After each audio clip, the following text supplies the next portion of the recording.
Syndicate আবার গরম আলুর বাজার ৮০ টাকা তার কেজি। এখন চাঁদাবাজি নাই, পুলিশের হয়রানি নাই, গাড়িতে কোনো সমস্যা নাই।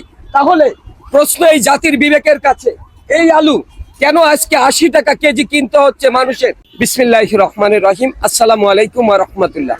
প্রিয় দেশবাসী, এই কবিতাটি আমি আগেও দিয়েছিলাম, কিন্তু অত্যন্ত দুঃখের সহিত বলছি, তখন আমি যে কবিতাটা আবৃত্তি করেছিলাম, এই যে আলু দেখতে পাচ্ছেন, এই আলুর কেজি ছিল তখন ৬০ টাকা, কিন্তু এখন বাবা এখন কত করে? ৮০ টাকা কেজি। শুনতে পাচ্ছেন আপনারা, ৮০ টাকা কেজি।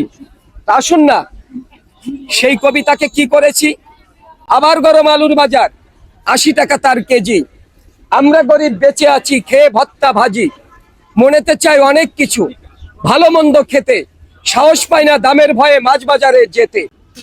আয় হয় না ৫০০ টাকা, মানুষ ৮ জন, নুন আনতে পান্থা শেষ, পাই না কারোর মন। ভুলে গেছি গরুর গোস্ত, না মানি না মুখে, ওইসব এখন ধনির পণ্য, তারা খেয়ে থাক না বেঁচে সুখে। বলবো শুনবে ইলিশ মাছ, রূপকথার এক গল্প, সেই যে কবে খেয়েছিলাম, দাম ছিল তখন অল্প।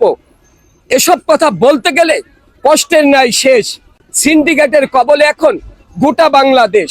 প্রিয় বন্ধুরা, সিন্ডিকেট শুনতে শুনতে এই শব্দ আমরা সাধারণ মানুষ, আমাদের কান হয়ে গেছে স্তব্ধ, ভালো লাগে না আর শুনতে।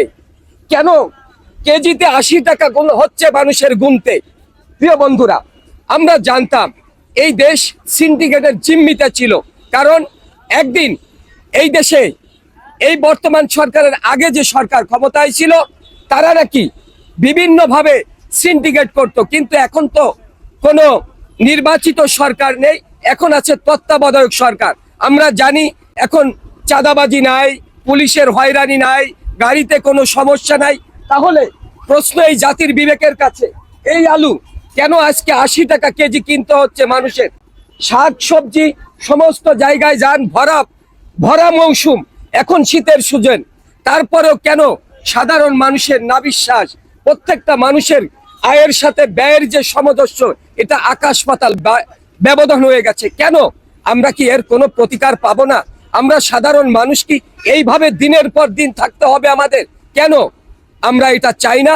আমরা চাই একটু স্বস্তির নিঃশ্বাস নিয়ে এদেশে মোটা কাপড় আর মোটা ভাতের খেয়ে বেঁচে থাকতে। আমরা এই সিন্ডিকেটের শব্দটা আর কারোর মুখে শুনতে চাই না, এটা ভাঙতে চাই। আসুন আমরা সমস্ত সিন্ডিকেট ভেঙে এই জাতির সামনে একটি সুন্দর সমৃদ্ধি, একটি ধনী গরিব সমস্ত বৈষম্য ভুলে আমরা একটি সুন্দর রাষ্ট্র চাই। আমরা চাই আমাদের রাষ্ট্রের সুব্যবস্থা হোক। এটাই। সবাই ভালো থাকবেন, সুস্থ থাকবেন। আসসালামু আলাইকুম ওয়া রাহমাতুল্লাহি ওয়া বারাকাতুহু।